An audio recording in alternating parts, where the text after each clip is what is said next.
What's going on, everybody? Mortem here, this time bringing you my review after 100% for Tainted Grail, The Fall of Avalon, a semi-open world RPG that takes a lot of cues, yes, from Bethesda titles if you insist on the comparison. But before we get into all that, to get my usual stuff out of the way, I review games after 100% all the time to set me apart from other reviewers on the platform, and while that does include the achievements, it also includes a lot more than that. Linked below is a video covering everything I go over, and my Steam profile is public and linked below as well. But in the case of Tainted Grail, several things to know. For starters, this video is going live a few days after the actual release of the game. I also had a launch review up a day before that release, and that is because I was provided a review copy, so I got a pretty good head start on this one. Alongside that review copy, they also sent me a collector's edition for the game, since I had been covering it since it first launched into early access back in 2023. And finally, if you watched that launch review, you probably heard me mention that there were a couple of things I was missing that were keeping me from the 100%, such as an extra ending and some side quest type stuff. So what I wound up doing there in the end was simply asking the devs about it, and they were kind enough to point me in the direction for a few of those things, and as a result of that, I've actually put up some guides over on Steam for those if you're interested. What's more though, since the game fully released, as that launch review was before release, I've seen some reports of a couple of achievements being bugged that worked perfectly fine in the review copy, in particular the double identity achievement, which I was actually recording when that worked for me in the review build of the game. So your mileage may vary, I suppose. And as we'll get into, the game is fun, but a bit buggy, frankly. But otherwise, let's go ahead and get moving on this thing. So as I also stated in that launch review, in large part, the review copy access was pretty much what I expected it to be. A lot of fun, some janky systems, a buggier ending. That is to say, the final explorable area, known as Forlorn Swords especially, but also a little bit of the middle second area, resulting in some quest bugs and whatnot. Now, I am happy to report that with the Day 1 patch in particular, which they put out right as I was getting underway with a second playthrough to, of course, finish some things as I mentioned. So I went ahead and swapped to that main branch off of the review copy after I'd already cleared through the game once. But I just wanted to mention that happily, the Day 1 version was less buggy than I experienced with the actual review copy, as they obviously got some of those fixes in, which meant things were better, but most of the problems still remained. That is to say, certain side quests that just would kind of bug out and either force you to reload to try again, or potentially just write off entirely. I was usually able to fix them, but not always. Beyond that, though, I think it's safe to say that Tainted Grail is really a kind of interesting game because it straddles the line between indie and AA, really. And while I do think it does a really good job in that space, it also comes with some issues, to be sure. Mainly on the performance side, I would say most notably, but also there's like systems and things here and there that I don't think mesh particularly well. Now, luckily, with this game's lower price point of $45, those problems become easier to deal with. But I would say the performance problems are really what are going to be make or break for most people, but even then, because of its time in early access, the first few portions of the game are pretty good, and those problems don't start getting particularly bad until you get towards the end of the game, and before that it was just a couple of crashes. And if you're willing to stomach those things, what you get instead is a whole lot of fun quests with a variety of choice and consequence, some fantastic exploration that digs into a gritty Arthurian legend as you deal with the problems of today in hopes of building a better future for Avalon. And those quests, the exploration of those given areas and everything they've built around it, on top of the magic system, I would say are really the big highlights for me at least. But let's dig into that a little bit farther. Kicking it off first with difficulty, we essentially have an easy, normal, or hard. Now, easy and hard have optional little toggles as well. On the easy side of things, you can click on Story Focus. This causes you to take almost no damage and deal massive amounts of damage. Survival mode, on the other hand, which is a little more restrictive in the sense that, obviously it's harder, but you also can't just save whenever you want. You have to save by resting in a bed, that type of thing. I've seen some reports that this is permadeath, but as far as I know, that's not true, unless that itself is a bug of some sort. But because you're able to save in beds and stuff, you should be able to load back to the last time you saved in those beds when you do that. And by and large, you can freely change the difficulty as you please, so by all means, customize it to whatever feels good for you personally. In fact, you might want to play around with changing it as you might an Elder Scrolls title, given that the beginning of the game tends to be a bit harder as you're still working to get your build up to speed and everything, especially if you're unfamiliar with the systems up to that point. This is also as good a place as any to mention that this game is first and third person, but it is first person first, meaning that the game is intended to be played in first person. They have a third person option as an accessibility feature, and it was added pretty late into the game's development cycle, meaning that yes, it is a bit jank and awkward to use. It's serviceable enough if you want to, but it can definitely be a little awkward and janky. Keeping it moving to character creation, though, the reason you might want to use third person and see that character you've made, character creation is mostly a cosmetic addition. So you're going to create the character you want to look like. Of course, it's a little on the basic side compared to some contemporary stuff today, but probably not too much of a surprise given the scope of the game itself. Once you're done making your character look how you want, though, in the next sort of follow-up conversation when you wake up in prison, you'll be able to pick some initial options that dictate your starting skill bonuses to various things you can do. These are not by any means so large that they keep you from doing anything else. In fact, I would say they're pretty minor for the most part, but they can give you a leg up in the right direction if that's what you want. Which brings us to the story setup. Why are we waking up in that prison? Now, up to this point, I've kept this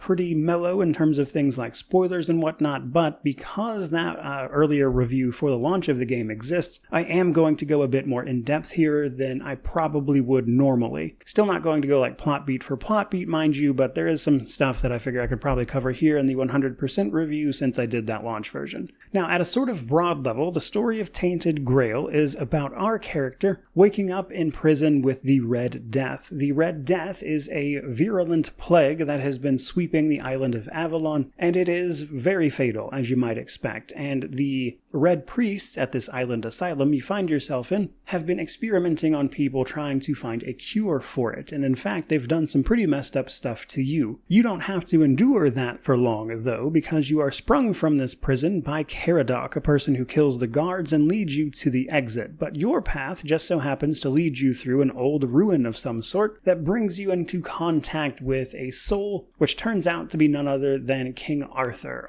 Pendragon, the once and future king. But it turns out he doesn't really remember much of who he is, because he has been fragmented and dispersed through various things that are holding parts of his soul. Once you join up with this piece of Arthur's soul, though, you get the power to slow time and attack enemies, of course, while time is slowed, which is obviously a pretty powerful ability that we'll be able to power up later. As we move to actually leave the island, however, Caradoc explains that his goal is ultimately to prevent Arthur's resurrection, but it would seem separating you from Arthur's soul that you picked up in those ruins is a little more difficult task than just killing you specifically. In the meantime, you're going to get to looking for the other pieces of Arthur's soul, and that's really what the main story is largely about, and where you go from there after leaving the island asylum is largely up to you. Across the game's sort of three main regions, you are instructed basically to find the relic there that contains a piece of Arthur's soul, so he can remember more and gather himself. So, a few things. What you do with that soul once you have it all together is obviously what constitutes most of the endings, and then the other fun part of it, a lot of the choice and consequence with the main story, is how you go about acquiring those relics, because each relic tends to be at the center of a conflict in the region. You can either work your way through that conflict, thus getting access to the relic through just handling the situation around it, or there is typically an option to simply circumvent that. For instance, Excalibur in the first area, the reason you can't just walk up and grab it because you know where it is because it is Excalibur, and trying to pick it up from its resting spot drains your health rapidly. Now at a low level this is pretty much instant death, but if you don't want to go through the main story workaround of sort of earning the rights to slow that health drain to a more manageable level, what you can do instead is just chug health potions while you pull it from its little resting place, which allows you to sort of skip the rest of the main story quest in that area. And that goes on to be the case in places like Kuanacht and then the Forlorn Swords area. Each of those also has a sort of workaround option, or just speed this up option, if you will. So the main story, like the side quests, can be handled in a lot of different ways, and then that ultimately all comes down to the ending. As I mentioned, it has several endings that are determined by what you want to do with the soul that you have thus constructed. Now the catch here is, there are 3 endings that should always be available. There is a sort of 4th variant of ending that you can essentially just give the soul to someone else to rule in your stead, which is then based on the people you've met and have completed their quest lines and stuff along the way to the end. There are a lot of those. I think I counted like a dozen, so take that as you will. But then there is an extra ending where you can actually get to the bottom of what the Red Death is, what is causing all these problems in Avalon, and why has this kingdom faltered since its establishment 600 years ago? What is actually wrong here? If you do a little extra digging, find some extra locations. Again, I've mentioned that guide that I put over on Steam if you want more information, but if you're willing to go through all of that, you can find yourself with an ending and a path through the game that actually explains a lot of what has been going on here and the whys of everything, basically. Now, in order to find a lot of that information, what you're basically going to do is use the power of the relics you've been acquiring throughout the main story to then go to certain locations and open up access to places you have not been able to get into previously because you needed those interactions via the main story to then have the power of those relics, which then gives you access to those places you need to be. Overall, I liked it a fair bit. It's Arthurian legend, so it's well-tread ground to be sure, but the sort of dark and gritty take and the atmosphere and everything they've built here is still fun to engage with, for me at least. And beyond just what you choose to do with the main story quest, even the side stuff you do will often have an effect on the ending slides as well, and if you were to count all the individual variations of that, there's many of them. From there, though, let's finally talk progression systems. So progression in this game takes the form of a few different things, levels first and foremost, but also skills, skill trees, a hidden skill tree, and of course your gear, which leans pretty heavily into some interesting itemization for a variety of items. Starting first with levels. Levels are kind of neat in the sense that you obviously gain XP for completing quests and killing enemies, of course, but you also have a lot of sort of Bethesda-esque skills, as for the most part I would consider progression like a blend of Souls-likes and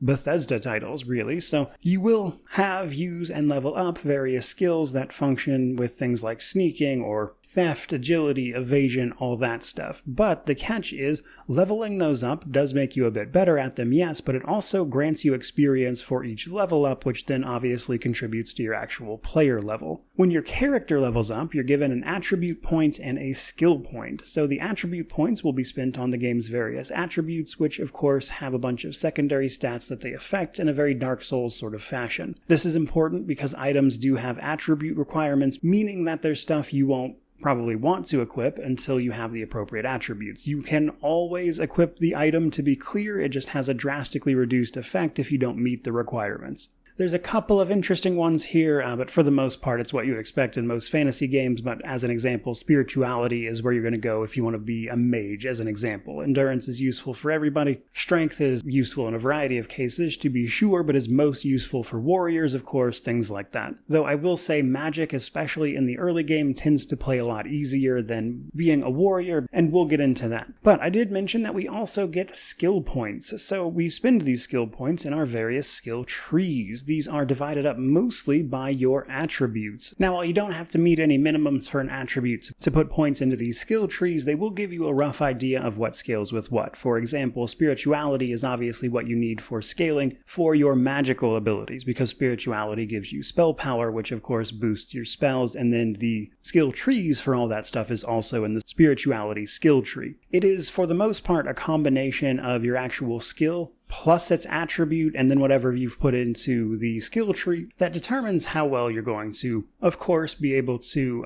utilize whatever type of combat you're hoping for. Now, I did want to also mention that some of the things you can find in these skill trees are really, really impactful. You're also not going to be able to get everything. In fact, I would say picking and choosing what you want out of a specific skill tree is better than going for a blanket approach in most cases. I will say the armor skill tree in particular seems a little overpowered, especially if you are a melee warrior. Some of the bonuses in that skill tree are just outrageous. But for the most part, because of just how impactful a lot of these individual nodes are and the sort of variety and how you can sweep about them to get choosy about what you want, you can build some really fun stuff. For instance, a relatively easy one is a sort of low health, high crit chance build where you get a bunch of bonuses as you hit lower health totals, causing you obviously to just massacre stuff, but not really be able to take much of a hit in a high risk, high reward scenario. But you can also, of course, hit all of the usual stuff like melee, magic, archery, stealth, that kind of thing. Now, what's really interesting to me, though, is combining this stuff with the itemization of the game, because the other part of this is gear. As I mentioned, if you want to make full use of gear, and in particular the effects on them, you have to meet the attribute requirements. But a lot of this stuff is also really impactful, and combining them together in fun ways, as I would say, most of the fun of the actual progression. So, to give a specific example of this, my first playthrough, or first full playthrough I should say, as I played a lot of the early access, I knew where a hammer was from early access that causes an AoE lightning strike on occasion when you hit. So I decided to make a build specifically around that two-handed weapon, allowing me to swing as fast as possible and then utilize the slow time from the King Arthur abilities to just devastate enemies typically before they even had a chance to react to me. It was very fun. I also did a full magic playthrough, which was very different due to the way magic works, though we'll get into that in the combat section. And honestly, it must be said somewhere that I love a lot of how the gear looks. Like, I think they did a really good job with the art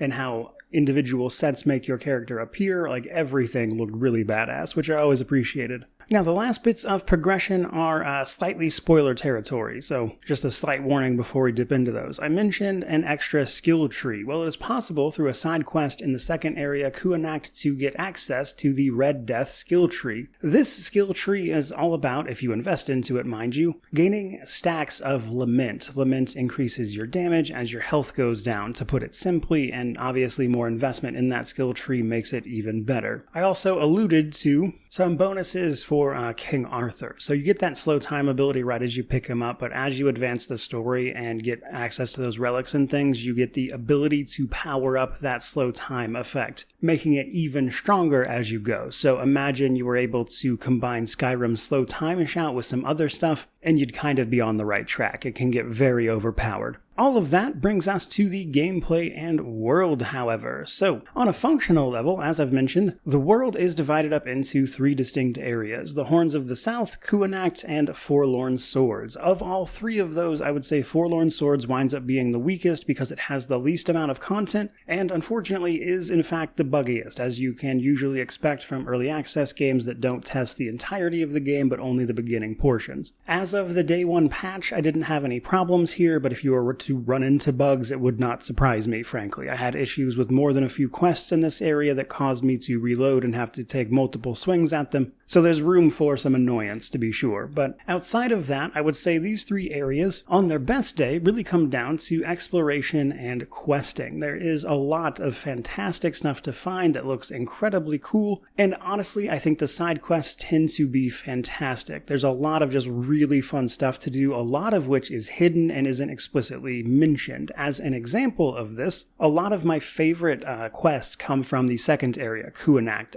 You can find a red cap there who has found a hat that has made him smarter, and you can take the time to teach this red cap to read, which is how you get the summon for it in combat. As you start completing quests, you can even find hidden tombs, and if you're crafty, you can find ways to explore those as well, alongside a whole host of other unmarked stuff. You can cause the success or failure of a hospital. You can help a local bookstore deal with a robbery of all its, let's say, spicy literature. And because of that, it's just a ton of fun to go around, find these quests just hidden everywhere, and then more often than not, they lead you into a really fun time. Unfortunately, because of those bugs I mentioned, in the later parts of Kuanacht and the Forlorn Swords, there's a chance those quests won't work, or you'll have to try multiple times, as I mentioned, which is the slightly annoying part. But finding quests, locations, seeing the environmental storytelling, enjoying what they have to offer, both in terms of that sort of grand visual style that they have, that is referring to big set-piece items in particular, like obviously animations and the graphics here aren't exactly cutting edge. But there's a lot of stuff to find, including just some stuff you would expect,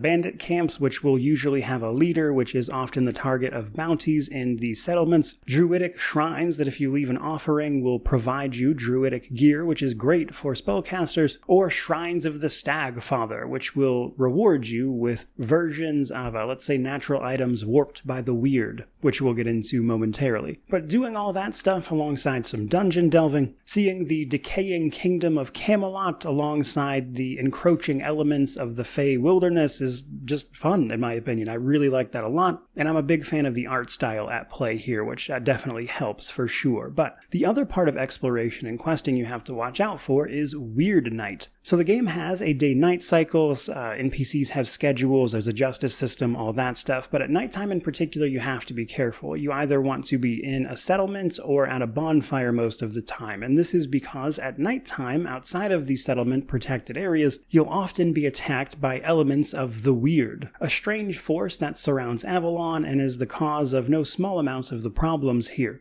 leading to all sorts of mutated people, monsters, humans, the whole 9 yards. If you are out in the wilderness, you can fuel a bonfire with ethereal cobwebs to protect you from this, but there is a reason to go out at night and fight these creatures if you are able to, the main reason being ethereal cobwebs alongside unidentified items. Most of these enemies at night will also drop something called weird plasma, something like that you can sell for a lot of money compared to most else. So you can turn this little event into something profitable if you want. You do have to watch out though, because sometimes Weird Night spawns this sort of boss enemy known as a Foredweller, which are the people that were here before Camelot was, that 600 years ago, King Arthur and his Knights of the Round Table pushed back and ultimately defeated, but their spirits still haunt the land, and the one that is spawned by the Weird Knight seems to scale to your level. Except I would actually not be surprised if this thing gets a bit of a balance pass, because at the higher levels, this thing is incredibly strong.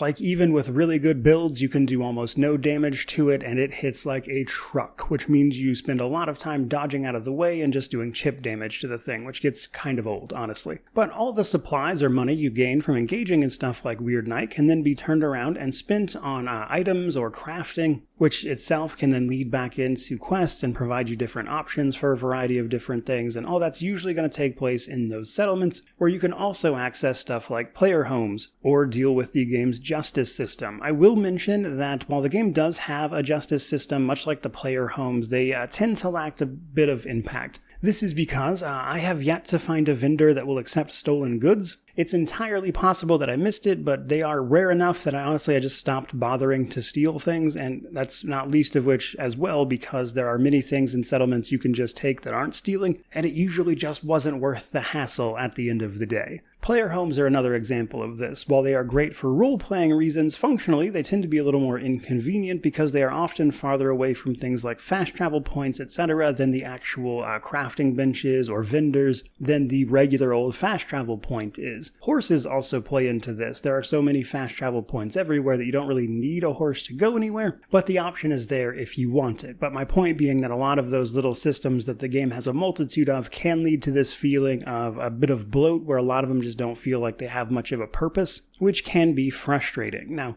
even just beyond that stuff, this isn't without its other woes as well. Another annoying issue I ran into is that sometimes NPCs would just disappear for days. They do all have like a schedule and stuff and they go certain places, but sometimes they are just nowhere to be found. Interestingly enough, I did notice this seemed to happen to the blacksmith NPCs more than anybody else. I'm not sure if that's part of a bug or something or what's going on there, but usually I could fix this by just resting for a full day, and that seemed to kickstart whatever it was, and they would eventually come back, but there didn't seem to be any rhyme or reason to it. I even tried following one of these NPCs around for a while and I never really noticed them deviating or doing anything interesting, so I do think this is just a bug. But between all of that, the really great questing, the fun exploration, the stuff to see, the choice and consequence, the gameplay, and the world is a really fun time to engage with. Next up, let's talk factions, because if you didn't know, this game has factions. Quite a few of them, really. A lot of them aren't actually something you can join, but rather are part of the story in some way, but there are a few different joinable factions. Now, on one hand, some of these, the sort of quest line is the effort it takes to join them. For instance, the Stone Wardens or the Keepers as an example. The Keepers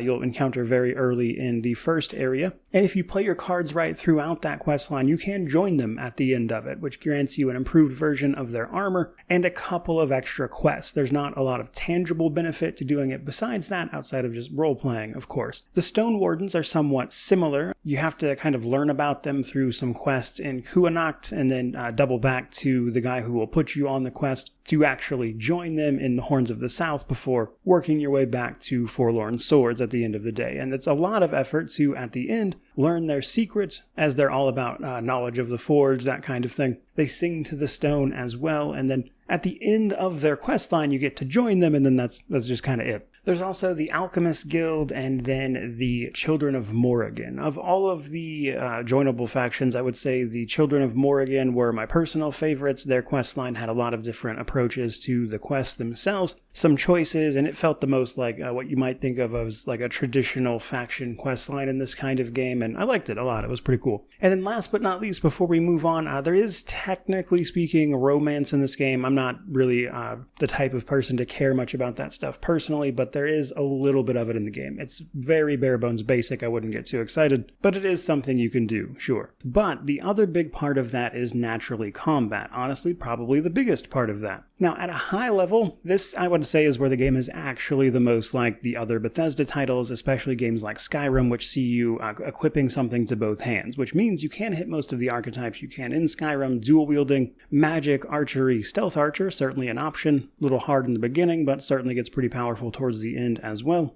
Melee warriors, or anything in between. Now, you do have to be careful mixing and matching these guys because of the way the skill system works and the attribute system works. You do have enough leeway to hybridize. I want to make that clear. It's just a little difficult because of the nature of it, and you probably want to know what you're doing first, so I wouldn't recommend it right away. Another thing I mentioned a bit earlier is that magic in particular, while really fun, seems to be at a really big advantage over melee in the beginning of the game because of the way the stamina system works. Melee swings and archery, that kind of stuff, require stamina to use, but you also need your stamina to dodge. Your armor affects your current equipment load weight, which is how many times you can dodge before it eventually goes on a cooldown. The cooldown itself not being super long, but it's important to know, obviously, if you're trying to get out of the way. The catch is, using that dodge and your melee swings uses up all your stamina, which in the beginning you really don't have a lot of, which means you have to be really careful in the early game about how you spend it before you get powered up, which is why in Horns of the South it's usually best to try to get your build together as best you can before you leave that area, because it only gets harder. Something I didn't really mention in the gameplay and world section is that there isn't level scaling per se for the most part, but each area you step into has stronger variants of the same monsters. As an example, a bear in the first area and the bear in the second area is going to see that second area bear have a much bigger health pool. And that can lead to a feeling of difficulty spikes if you aren't getting your build together and you're spending a little too long trying to do, in fact, just that. You compare, some troubles like that to, say, magic, though, which can use its mana pool for its actual attacks, potentially even summon in summons, of course, to distract enemies, potentially multiple if you really invest into it, and then they can save all of their stamina for getting out of the way, which is obviously just going to be a bit easier in that early game portion. Magic is super fun as well, though. I think they did a lot of fun things with that to put in the effort of making it interesting. So summons, rather than being a single cost, they reserve a portion of your mana bar, which means that while they're active, they block off the max total by so much. And then in addition to that, both the summons and all of your other magic has a light and heavy version of it that you can cast, basically by clicking it or holding it. In the case of summons, the light version directs the summons at what to attack and prioritize, though admittedly their pathing and stuff can be a bit weird there, but it's a cool idea. Your regular magic has light and heavy versions. Typically this is most impactful for stuff like offensive magic, though, because the light version tends to be like a bolt or a single attack, whereas your hold tends to be like big AoEs or chain lightning, or altering the spell in some way that might make you want to use a heavier version of that attack situationally. Now, while I will say the exact pool of available spell casting is not as robust as something like an Elder Scrolls title, there are still a lot of fun options. I think my favorite spell I found in the late game was a spell that allowed you to just use vines to poison and deal massive damage, and as a heavy attack you could send them underground to do a big AoE, which was a great opener especially. and that attack just did massive damage. It would often one-shot enemies when I was powered up. But there's also other stuff. There is a side quest that can lead you to a spell that will turn certain people just into cheese if you channel it long enough, which is really funny. So there is some fun stuff, even if there's not quite as much as you're used to with something like, say, Morrowind or Oblivion's really over-the-top spell making, as an example. But where all of this really shines is ultimately taking the base system of any of these that you really enjoy and then building an entire build around it via both the skill tree effects you can get access to, but also the items that will change things up and make them stronger, which ultimately leads to a lot of just really fun and inventive ways to play and mess around with these systems that I think really comes online a little bit later. It's honestly a little slow in the beginning, as you have to, get everything together to actually use these systems, but once you get going, it's a lot of fun. But yes, it is admittedly a little bit janky. Hitboxes can be weird sometimes. Some enemies, especially in the late game, when they start throwing some bigger enemies at you, can get stuck on terrain or just do weird stuff. The animations can be odd.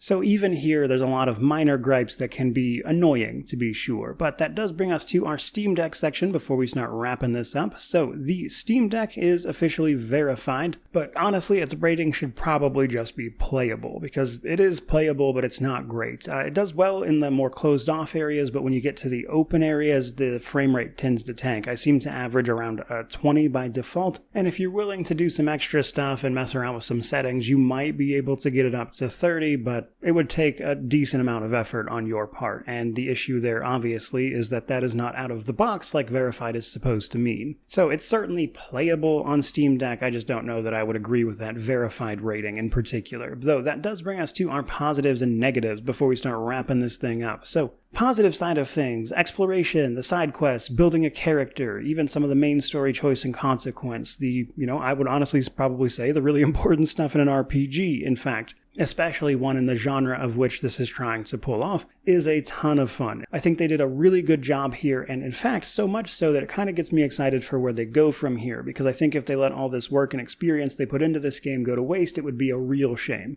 Because this is really good, and I'd like to see them keep building on it, frankly. But nonetheless, there are some negatives. Some should be obvious if you've been watching this whole thing. Performance, first and foremost. The back areas of the game in particular tend to be rough. I had some crashes, I had side quests occasionally, just have issues. There was nothing game-breaking, I was often able to find workarounds, but it can get pretty annoying at times. So that's certainly something to note going into it. But the other big negative for me, at least, is that a lot of the side systems tend to not really mesh well with much of what the rest of the game is trying to do. It's not that I have a problem with these systems being here. If anything, I think many of them contribute, of course, to the actual RPG it is trying to be, sure. It's just that for the investment you have to put into some of them, like, say, paying for some of these player homes, which are actually decently expensive if you're not doing everything, to be sure, the payoff you get for that is actually mostly to just be inconvenienced, and I wish they would work on that specifically. Not so much remove these systems, just make them more useful would be a big step up for me personally. But all of that brings us to our conclusion. So, for the most part, I would say Tainted Grail, The Fall of Avalon is a lot of fun. It does a lot of things really, really well, but is certainly bogged down by a few annoying issues. Luckily, for the game's price points of $45 US, it's a bit easier to look past those issues, and as long as you're aware of that going into it, I would certainly give this game a buy. I had quite a bit of fun with it. That is going to do it for this review, though. I certainly hope you enjoyed it. If you did, don't forget to like, comment, subscribe, all that YouTube jazz. But regardless of any of that, truly, just thank you so much for watching. I really do appreciate it. May you wander in wisdom and have an amazing day.